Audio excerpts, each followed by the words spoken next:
Hello everyone, this is Emily speaking from Couch English, channel dedicated to practical business English. As lately, several companies have decided to cut their costs, to optimize their processes and structures. It will be the topic that I'm going to concentrate on during this podcast. I'm going to tell you a little bit more about the delayering process. That's the process connected with removing layers, levels of management. If we could imagine how it works in practice, we would have to think about some typical hierarchical structure, which would be tall structure. Tall structure means that we have several levels of management. So probably we would have operational employees, we would have junior managers, middle managers, senior managers. Probably there would be also some top management and the board maybe even. So around like 5, 7 levels of management. And if I decide to delayer my structure, so to remove some of those managerial levels, what I would do would be that I will cut one of the levels or even few levels. So let's say that out of these 5, 7 layers of management, if I reduce one of them, let's say I would decide to reduce middle managers, my structure would be simply flatter.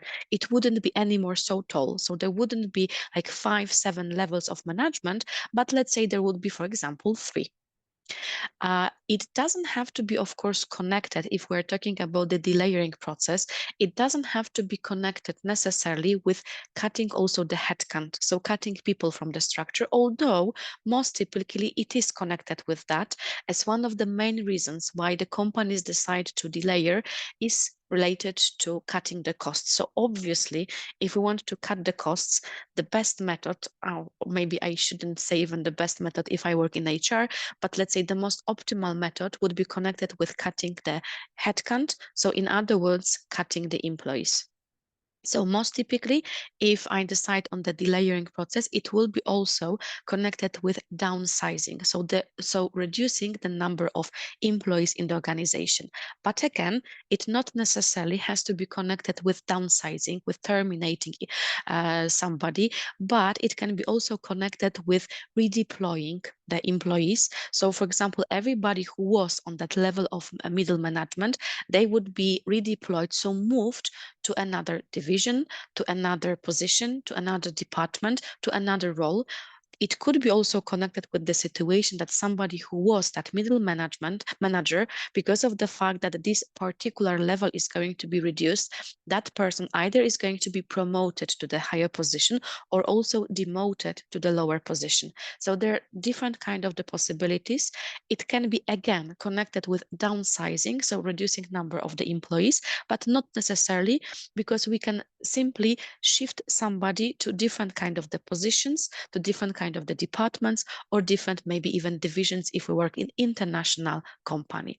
Quite often, if we talk about removal of that layers or levels of management, it will be connected not only with flattening the structure, but at the same time with consolidating the functions.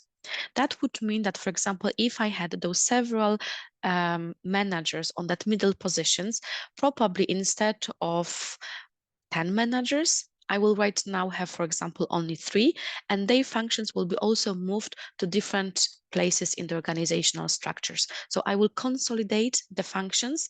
I will combine probably the scope of responsibility of few people, so minimizing the headcount, and then also moving people to different places in the organizational structure, because still the result of delayering has to be connected with flatter organizational structure. There are several benefits if I decide to do it, because apart from the fact that I'm going to make the structure flatter, so I'm going to transform the typical tall structure into the flat structure, tall, flat structure.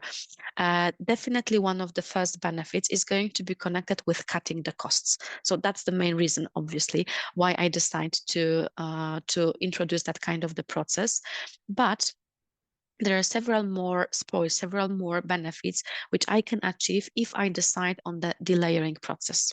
One of them, for sure, is going to be connected with the decision-making process. Because we can imagine that if we work in a typical hierarchical organization with several levels of management, even if there is going to be some decision which is taken on the top management level, it will really take a lot of time until that decision is going to be cascaded to the lower levels. So a lot of time, probably some kind of misunderstandings in the meantime, connected with communication, connected with that long process of making decisions. So it can be a bit inefficient and also like not transparent if we talk about this like typical tall organizational structure. And once I decide to delayer the structure, the decisions will be faster because not so many levels are going to be involved in the decision making process, and there will be limited risk of making some kind of the mistakes of miscommunication and of misunderstandings. So communication will be better, decision making process is going to be enhanced, and something what should be the, even I should say probably the top benefit of delayering process. So that's the process of making employees more empowered. So employees on operational levels, on those lower levels, they should receive the right to take decisions, to take more accountability on them. And that's something like really important from the point of view of the current trends, I think I would even say. So from the point of view of self-managed, self-organized teams where employees are the ones who can take decisions. So I would say that if it is about the delayering process, it will be something extremely important for the company to make sure that people on the lower levels, they will be able to take decisions, they will be able to become more and more accountable, take the ownership for their work, their responsibilities, and again for decisions. If not, I would refer to one of the cons connected with the delayering process. So the situation when, unfortunately, despite the fact that we're going to cut some of the levels of management, the top management will still decide to take most important decisions or even not so important decisions. And then we're not going to receive those benefits which I mentioned.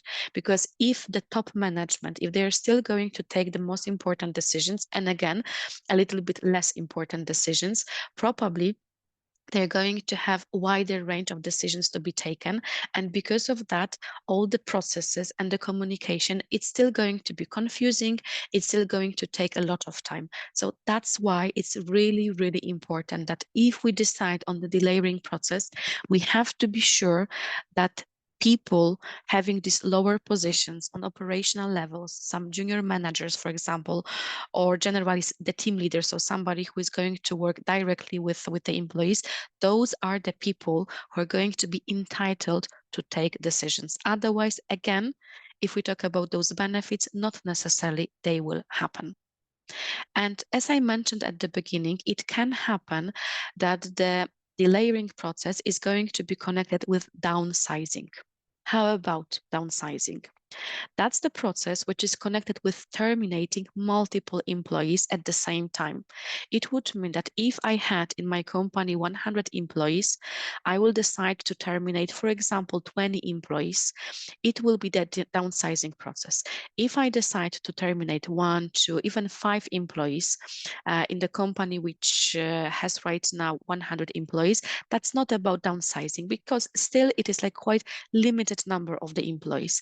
But once I decide to terminate multiple employees, it's going to be connected with the process of layoffs. This is something what is going to be called downsizing process. And as I mentioned, it can be connected with delayering. So if my main reason why I decide to delayer my structure is going to be connected with cost reduction, I will most probably decide to downsize my organizational structure, so cut some headcount. There are several other reasons why downsizing can happen because it might result, for example, in cutting the headcount due to the new technology introduced and some kind of optimization, some kind of automation of the processes, which would mean that I do not need anymore so many employees because my processes are going to be simply more effective. It can be also connected with the fact of relocation. So I decide to move my business to another location, to another country because of the costs, most obviously. And then because of that, in that previous location, I will decide to downsize people. So in that case, of course, it's not related to delayering. It's just about removing the business from one location and placing all the processes in another location.